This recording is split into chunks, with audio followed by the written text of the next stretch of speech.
మీరు మన ఛానల్‌లో ఫస్ట్ టైమ్ వీడియో చూస్తున్నట్లయితే ప్లీజ్ లైక్ అండ్ సబ్స్క్రైబ్. కీబోర్డ్‌లోని లెటర్స్ అన్నీ ఒక క్రమ పద్ధతిలో ఉండవెందుకు? తెలుసుకోవాలంటే ఈ వీడియోని స్కిప్ చేయకుండా చివరి వరకు చూడండి. ఫస్ట్‌లో టైప్ రైటర్స్ ఉన్నప్పుడు అన్ని లెటర్స్ కూడా ఆల్ఫాబెటిక్ ఆర్డర్‌లో వరుసగా ఏ నుండి జెడ్ వరకు ఉండేవి.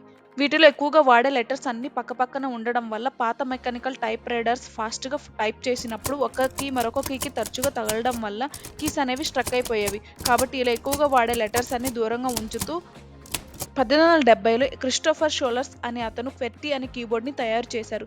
దీనివల్ల కీస్ అనేవి స్ట్రక్ అవ్వడం తగ్గింది. అదే ఇప్పుడు మనం వాడుతున్న కీబోర్డ్. ఈ కీబోర్డ్‌లో ఫస్ట్ 6 లెటర్స్‌ని కలిపి చదివితే క్వెర్టీ అని వస్తుంది.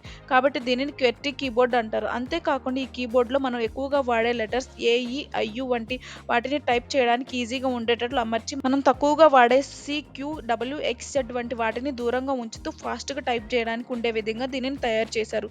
దానితో ఈ కీబోర్డ్‌కి చాలా ప్రాధాన్యత వచ్చింది. ఆ తర్వాత కంప్యూటర్స్ వచ్చిన తర్వాత కూడా ఇదే వాడారు. ఇప్పటికి కూడా ఇదే వాడుతున్నారు. మీరు ఇలాంటి ఇంట్రెస్టింగ్ ఫ్యాక్ట్స్ తెలుసుకోవాలంటే లైఫ్ ఆఫ్ స్టోరీస్ ఛానల్‌ని సబ్స్క్రైబ్ చేయండి. అలాగే షేర్ చేయండి.